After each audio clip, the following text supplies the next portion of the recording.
And let's just take a moment to begin by becoming fully present. Maybe straightening the spine and relaxing the shoulders and jaw. Just letting go of anything that would distract us from this sacred time together.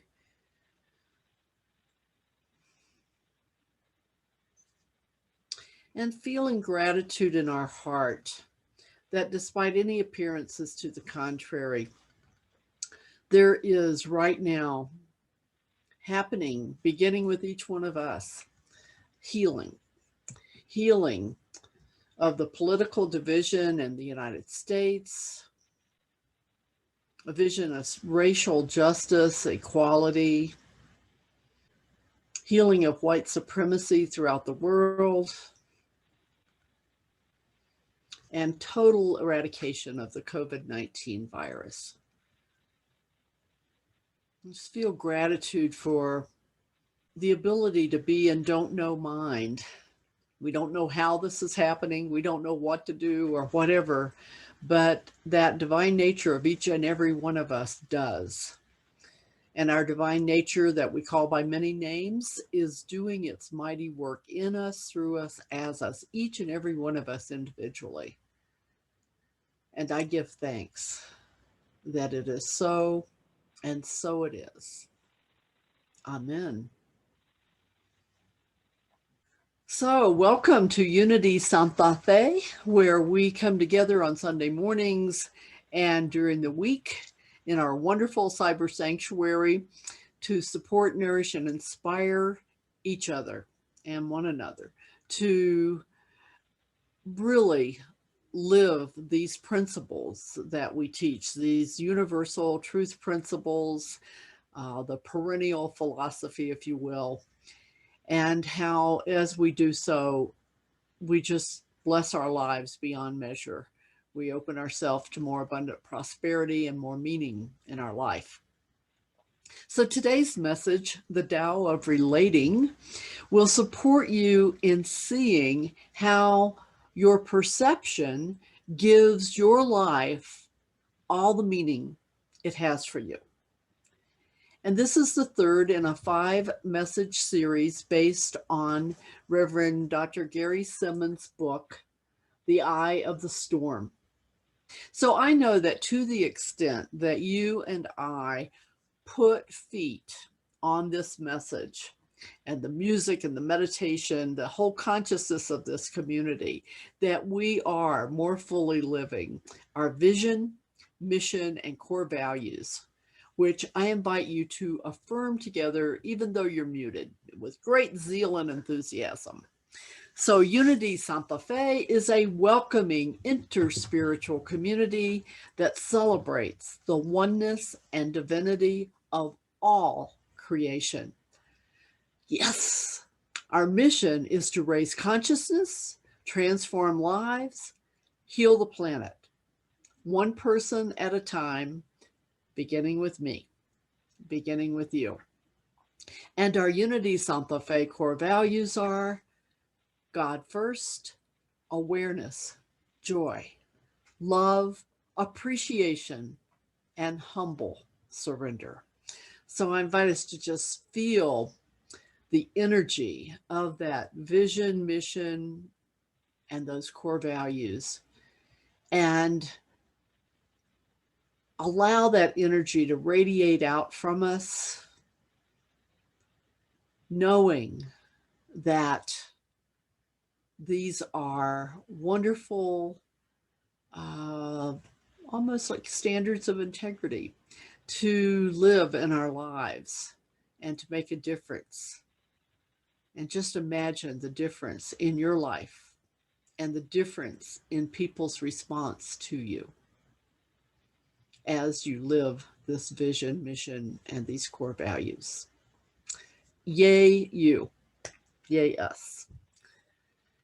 So now, Catherine, please bless us with our opening song.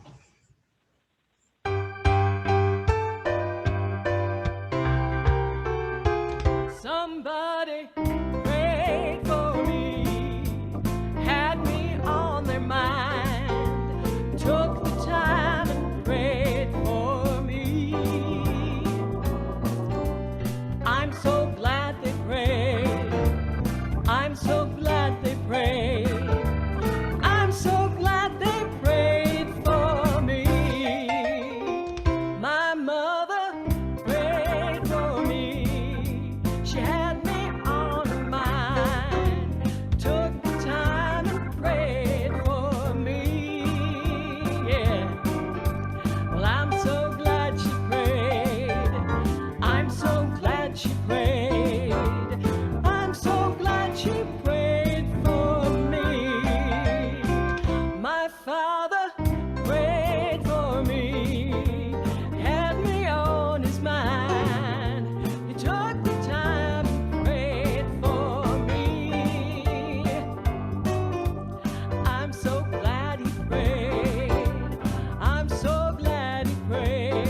Yeah.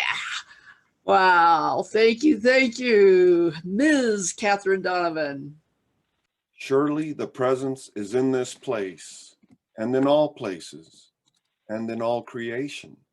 Knowing and accepting this, we behold the divine presence in all creation, throughout the world without exception. Knowing that there are many paths to God, many names for God, many faces of God, but only one God. And God is expressing as all creation in all ways, always. In this knowing, we come together this morning to experience and express our oneness and divinity. And for the wisdom to live this daily in everything we think, we say, and do, we say, thank you, divine creator, that it is so, and so it is. Amen. I want to invite you to take a moment to join me in a virtual love offering candle lighting ceremony, going up to the altar, seeing yourself doing that with your prayer slip and your gift, feeling that joy as you light a candle to remind yourself you're the light of the world, and as you place it in a bed of salt to remind yourself you're the salt of the earth. Know that whether you send a check, give through online banking, through our webpage, this is your opportunity to give as source of Unity Santa Fe.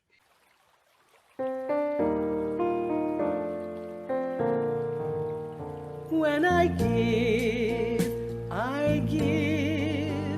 from the source of life within, the font of abundance that flows from the love I am.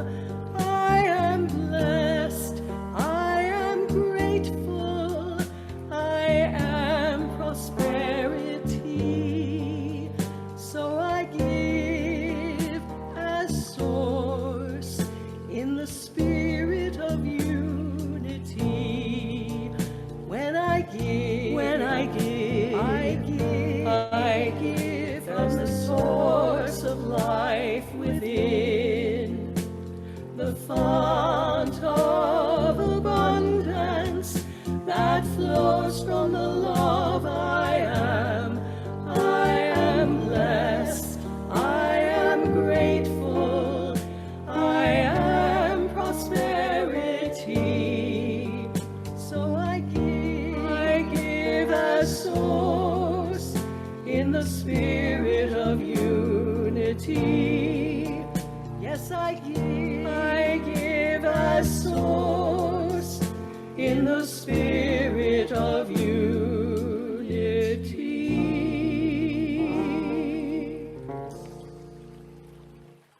In a universe overflowing with unlimited abundance, all the needs of Unity Santa Fe and those we serve are bountifully met from every direction, known and unknown, expected and unexpected. Our abundant good comes to us now. Divine love, as me, blesses and multiplies all I am, all I have, all I joyously give, and all I joyously receive. Feel that joy, feel that gratitude, feel that generosity. Allow it to permeate every cell and atom of your body, your heart, your soul, your mind, as it radiates beyond the body, creating a field of energy that attracts more and more to be grateful for, joyful about, and generous with. And so it is. Amen. And I've seen the promised land. I may not get there with you, but I want you to know tonight that we as a people will get to the promised land. On Jordan's stormy banks I stand and cast a wistful eye to Canaan's fair and happy land where my possessions lie. I am bound for the promised land, I'm bound for the promised land. Oh, who will come and go with me? I am bound for the promised land. Oh, the transporting rises to my side. Sweet fields arrayed in living green and rivers of delight. I am bound for the promised land. I'm bound for the promised land. Oh, who will come and go with me? I am bound for the promised land. Filled with delight, my raptured soul would here no longer stay. Though Jordan's waves around me roll, fearless I launch away. I am bound for the promised land. I'm bound for the promised land. Oh, who will come and go with me? I am bound for the promised land.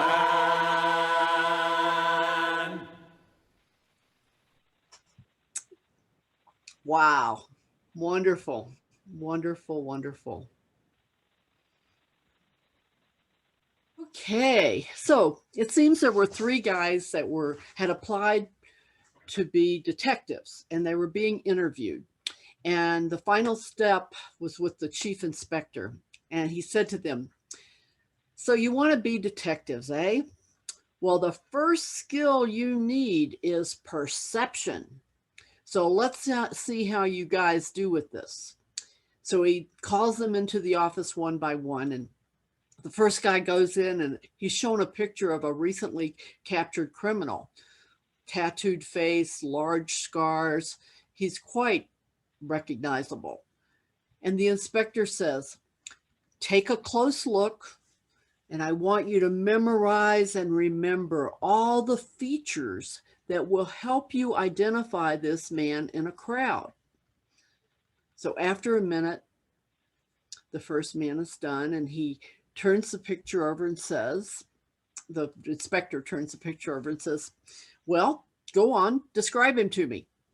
And the man responds, "Well, it wouldn't be hard to find this guy given that he only has one ear."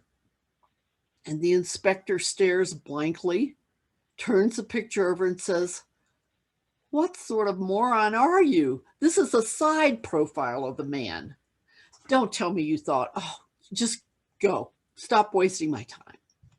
So the second guy comes in and he's given the same challenge. And after a minute, he says, "Well, I couldn't really focus on much other than the fact that he only has one eye." Visibly frustrated, the inspector bellows, "What is wrong with you people? Do you not know what a side profile is? Get out. Call in the last guy." So the last guy comes in and is given the same challenge. And the inspector says, "You know what? Take 5 minutes and think carefully before you answer." So 5 minutes go by. The young man turns the picture over and says, "You know, I bet he wears contact lenses." The inspector scrunches his eyebrows and squints at the young man in silence for a few moments. And not wanting to potentially get embarrassed, he excuses himself to go check the man's criminal profile. 2 minutes later, he comes back in the room with a pleased but puzzled look on his face. And he says, "Well, yes, he does wear contact lenses. How could you tell?"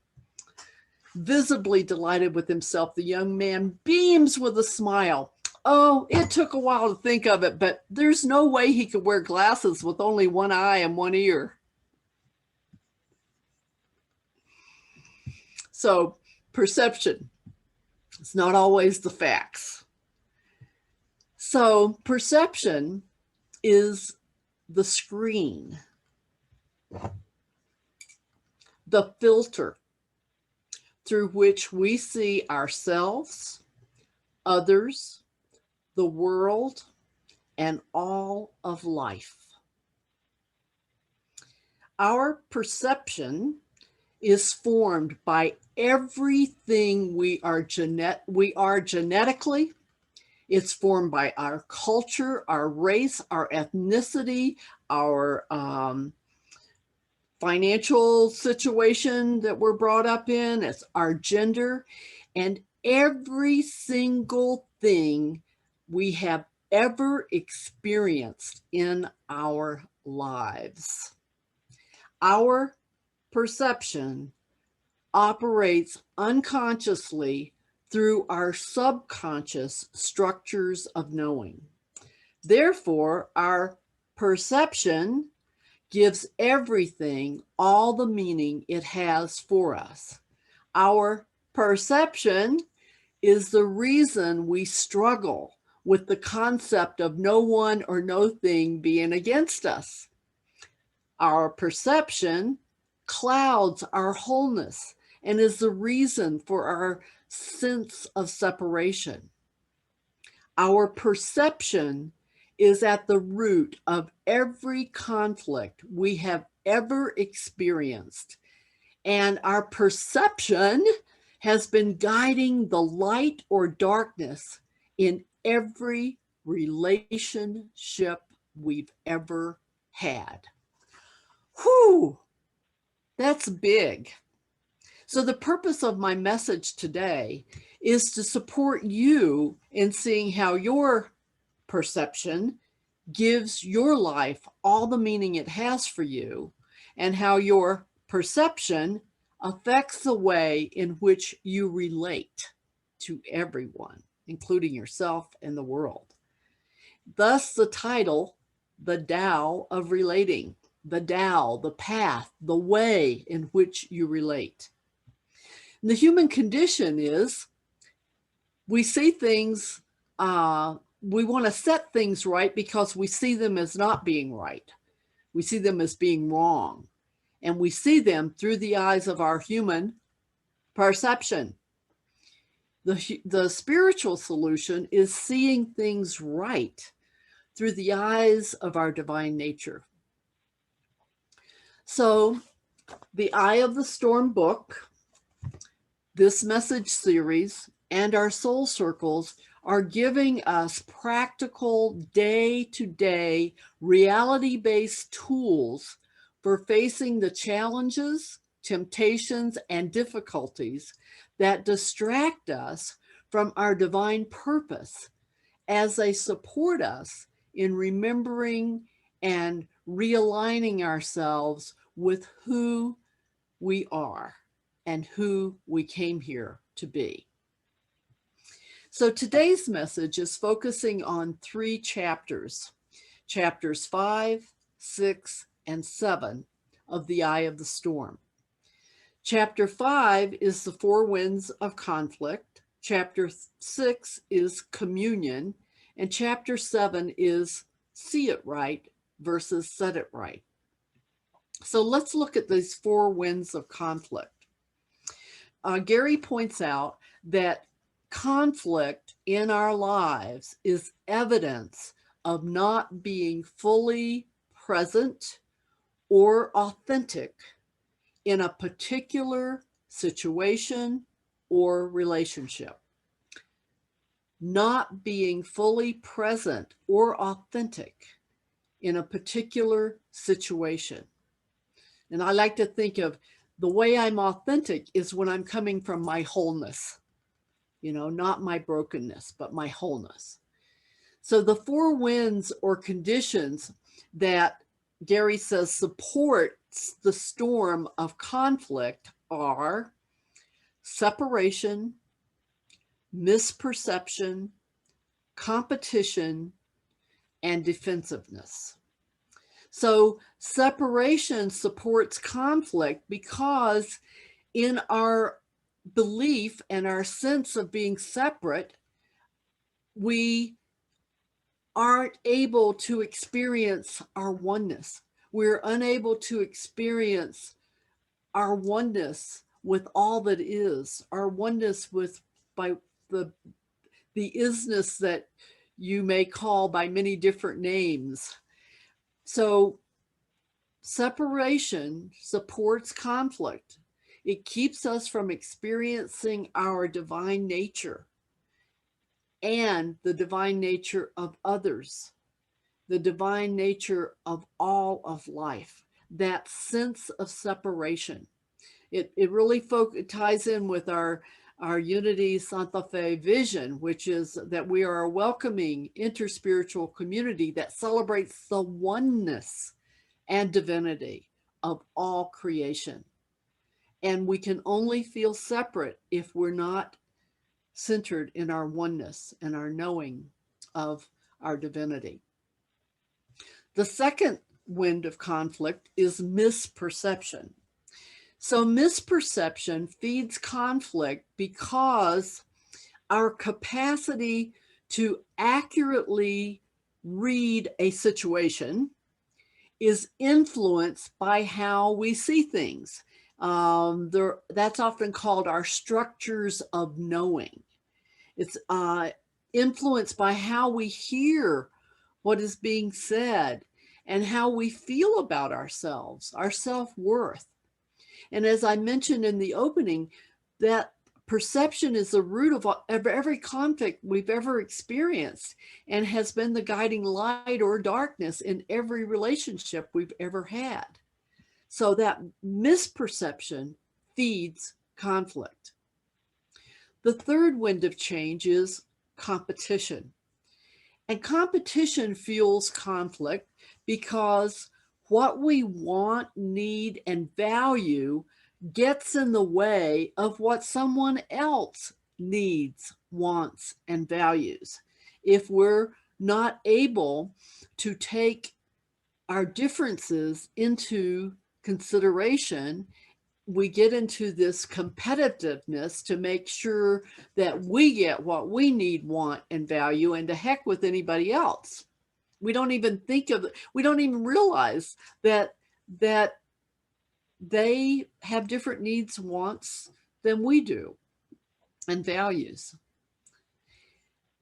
The fourth wind of conflict is defensiveness.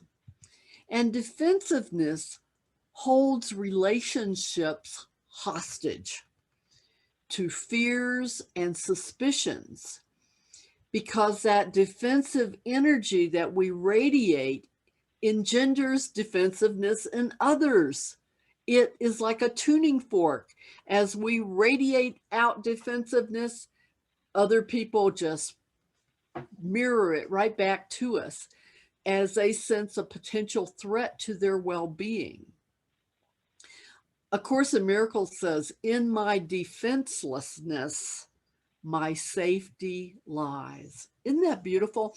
In my defenselessness, my safety lies. And the safety of all of our relationships lie in our defenselessness. And I think we would all do well to adopt the wise realization of W.C. Fields, who said, "I don't have to attend to every argument I'm invited to." I love that. I don't have to attend every argument I'm invited to. I could just not RSVP, right? So those four winds of conflict: separation, misperception, competition, and defensiveness. Really, the more we can be aware of them and recognize when they're coming up for us, the better we will be able to effectively handle and maybe even, wow, wouldn't that be cool, prevent conflict. That next chapter we're going to be talking about in our soul circles is communion. And Gary points out that we really only have one relationship. Guess who that relationship's with? It's our relationship with God, with our divine nature, our Buddha nature, with our true self, our awakened self, our authentic self. That's the one relationship.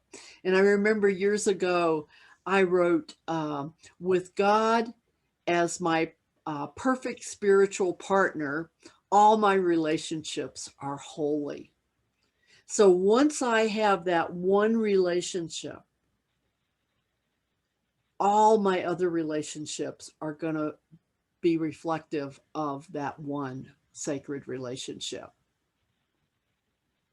So with that, the objective of that one relationship with our divine nature is to experience communion, which means conscious union with our wholeness, with the God of our being, conscious union with the God of our being, our wholeness, in three sub arenas. The first one is to be in communion, conscious connection with God, our divine nature, in our relationship to life. Secondly, to be in communion, conscious union with God, our divine nature, in our relationship with others. And third, to be in communion, conscious connection with God, our wholeness, our divine nature, in our relationship with ourself. So communion is the eye of the storm of separation, that feeling of being disconnected from another and being in judgment and wrong making.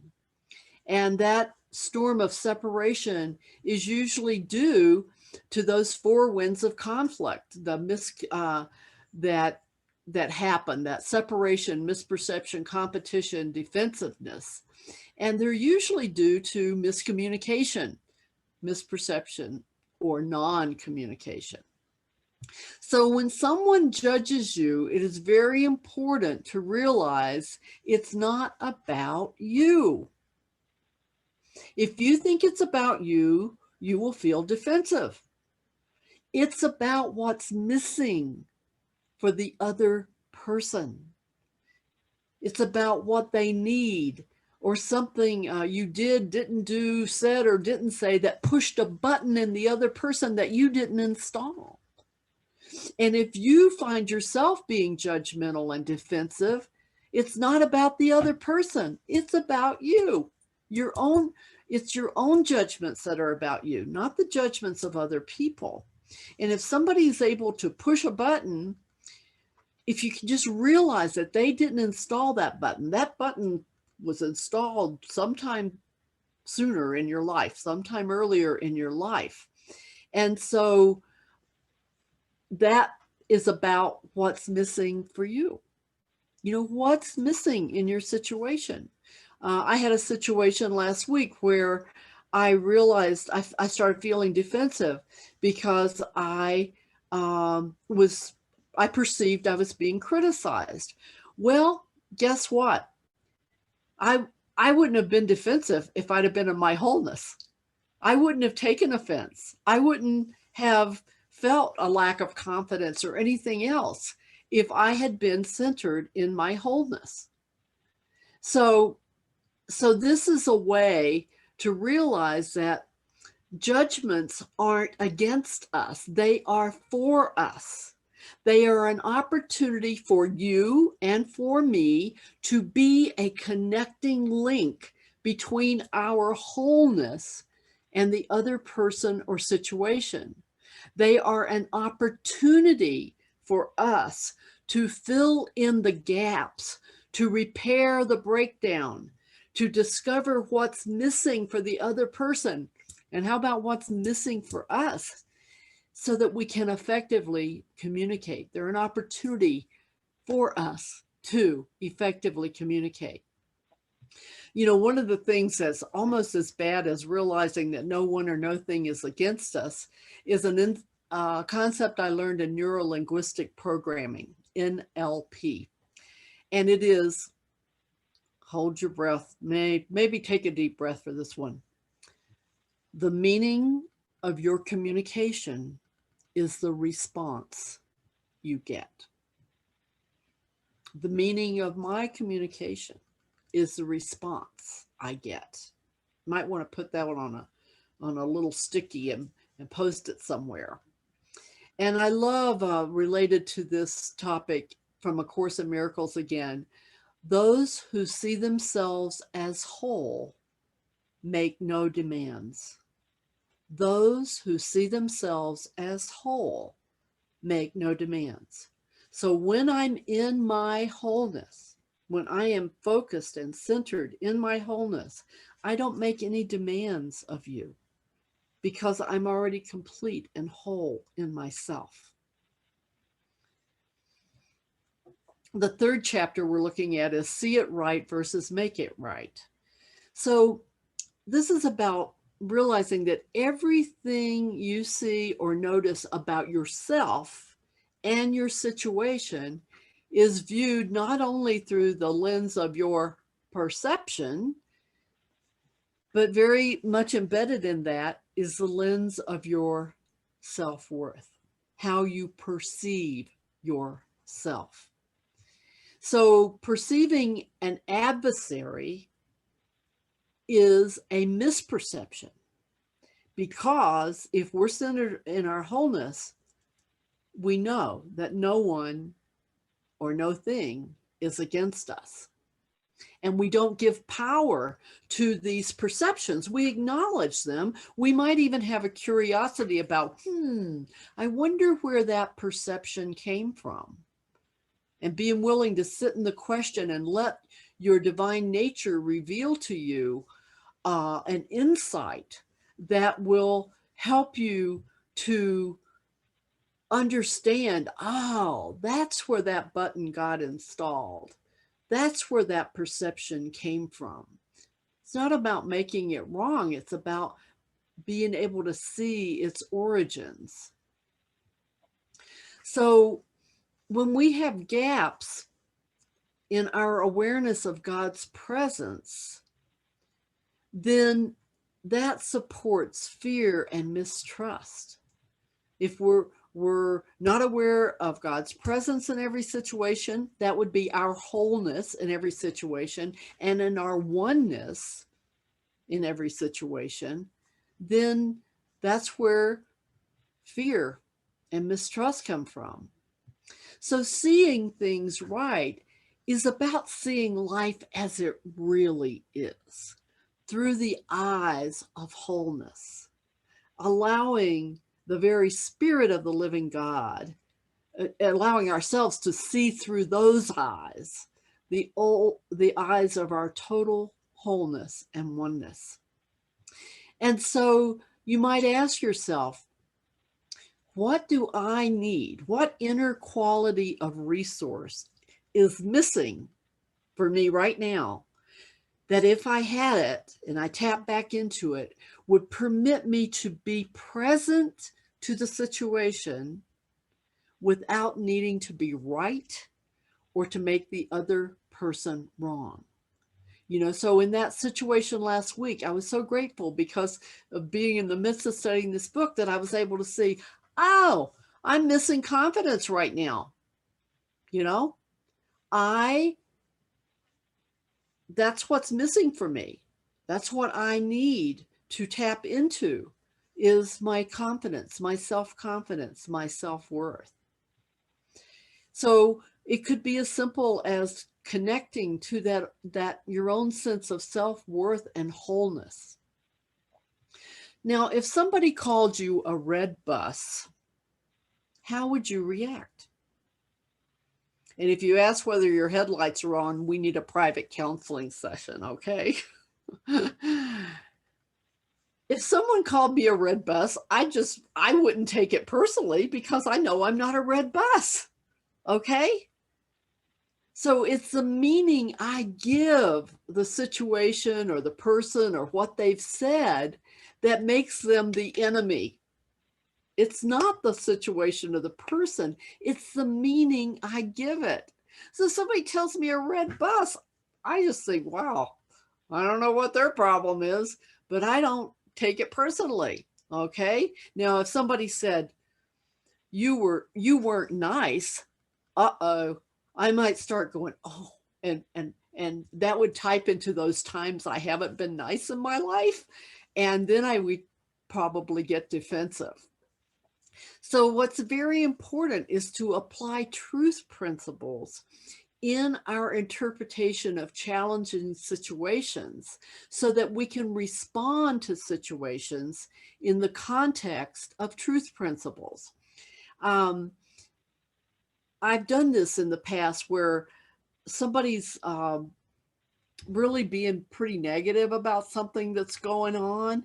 And I say, wow, I'm wondering what truth or principles apply here. Can we bring this back to a truth principle? You know, in the case of this book, no one or no thing is against me. You know, seeing things right instead of making it right, being in communion with my wholeness, my oneness, and really making sure I'm aware of that I'm seeing things through this screen of perception. So, how do we put feet on this where the rubber meets the road?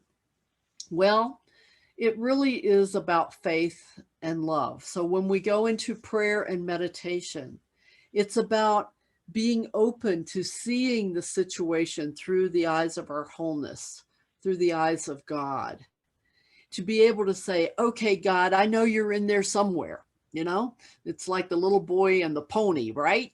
He's with all this pony poop. He says, with all this poop, there's got to be a pony in here somewhere. And so with our faith, we're able to look and find that presence of the holy in every situation, even pony poop. And to also sit in prayer and meditation in the love that we are made in the image of light and likeness of, and that love is there when we know our oneness and our connection to all of life. And what are some practical, where the rubber meets the road, ways we can work with this message today and these chapters this week? Well, one way is to do what I call a perception check. Just saying to another person, you know, when you said XYZ or when you did XYZ, I made up or I perceived that you were, or I felt criticized, or I felt anger because I thought you were making me wrong or something like that. Is that what you intended? And I bet you in every circumstance, they're going to say, oh, no, that's not what I intended. Or else they're going to have a little reality check of that's how their communication, that's a response that they're getting from their communication, the meaning that their communication has because of the response it elicited. And I find that very powerful, just to say, you know, I'm perceiving this intention. Is that what you intended? A very practical, powerful tool. In Gary's book, at the end of each chapter, he has awareapy processes. And the first one at the end of chapter 6 is the next time someone judges you or criticizes you, to be totally present to them and say to them, take a deep breath on this one, okay? You don't say take a deep breath to them, but you take a deep breath and then you say, tell me more. Wow. Can you imagine being so centered in your wholeness that you could ask somebody to tell you more about what it is they're upset with you about without being defensive, without justifying what you did, but just to be present to them and listen to their perception, because that's all it is their perception. Tell me more. And then maybe if it warrants, going on from there and saying, you know, what do you need? What's missing between us that you need? Or to look at inside, what's missing for me that I began to feel defensive? So the other practical thing to do is, again, look to see where the presence of God is, your wholeness in every situation, because that's faith. And to see your oneness and connection to all of life, because that's love. And love is the glue that holds the universe together. That's what our co-founder, Unity co-founder, Charles Fillmore said. And when you find yourself responding in the way of God instead of as the way of God, ask yourself, what truth principle could I apply to this situation in order to see it? right? What truth principle could I apply to the situation in order to see it right? So I celebrate that each one of us is more aware as a result of this message and Gary's writings of how our perception gives our life all the meaning it has for us, and how our perception affects the way in which we relate to ourselves, others, our world, and our life. Perception. Every time you see a strainer, every time you think of it as that filter through which you see all of life. So let's begin taking this message to a deeper level in a sacred time of shared prayer.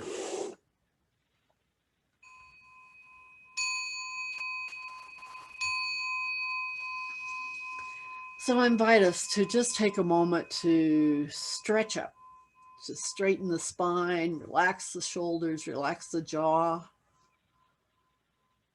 as we bring our focus to the present moment.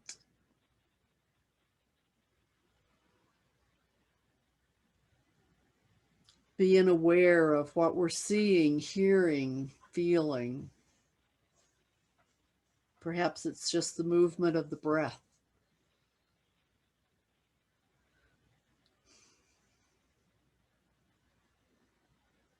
Allowing each breath to bring our attention to the present moment and to that one presence, that one power that is living us, breathing us, supporting, nourishing, and inspiring us. Our wholeness, our holiness.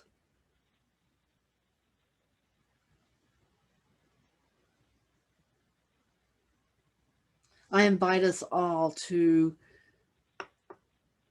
realize that our wholeness, our holiness is an altar onto which and into which we can give everything in our life. Each one of our perceptions, our misperceptions, each one of our seeming conflicts, each one of those things or people who might seem to be against us. How as we give it all, our thoughts, our feelings, our perceptions, the situations themselves, the people, as we put them on the altar of our holiness, the altar of the Sacred Heart, we open ourselves to be able to see things as they are in their wholeness.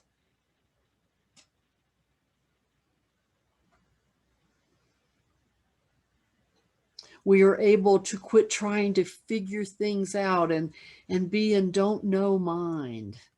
Because of my human self, I may not know, but of my wholeness, in my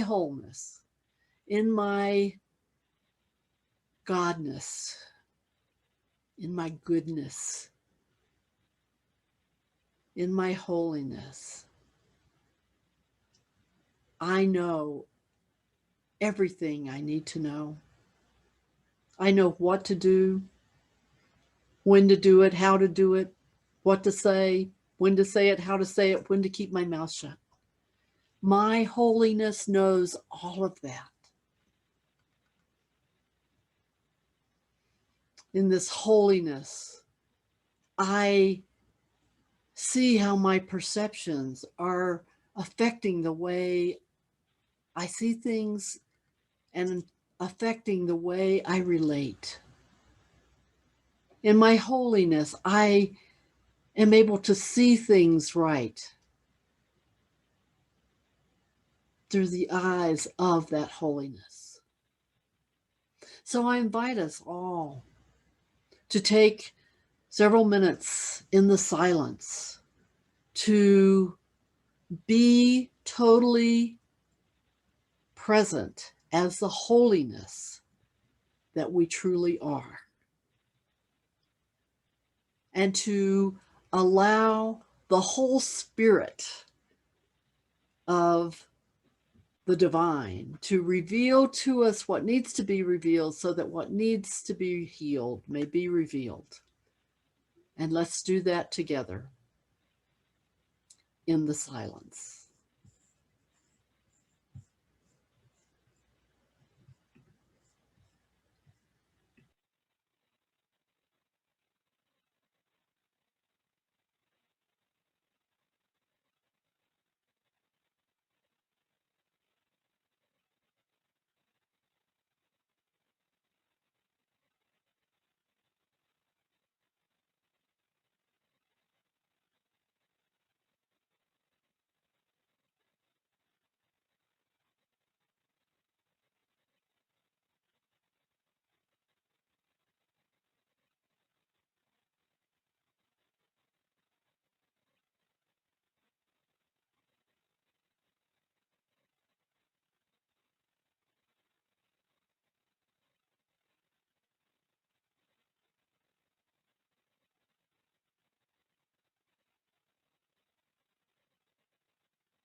You're muted, Brendalyn. Thank you. So, as we gently bring our attention back to this time and place, I invite you to know the truth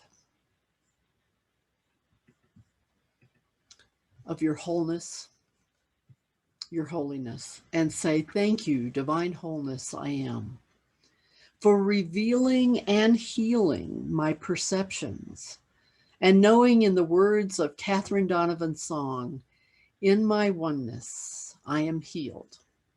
And I would add, in my wholeness, I cannot be harmed.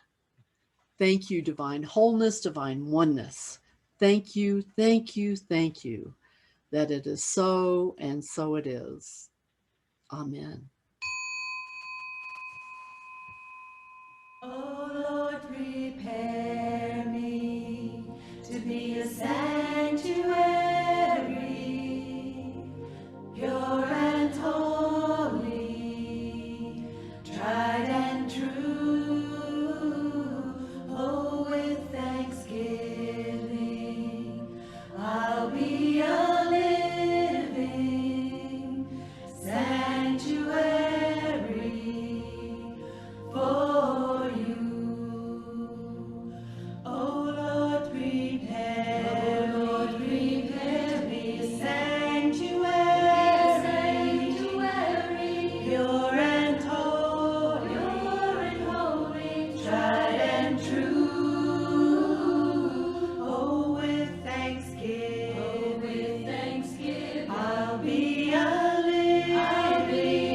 living sanctuary for you.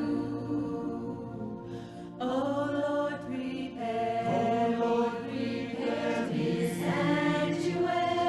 sanctuary, pure and holy, tried and true. Oh, with thanksgiving, I'll be a living sanctuary for you. Oh Lord, prepare me a sanctuary, pure and holy, tried and true. Oh, with thanksgiving, I'll be a living sanctuary for you. Oh, with thanksgiving, I'll be a living sanctuary for you.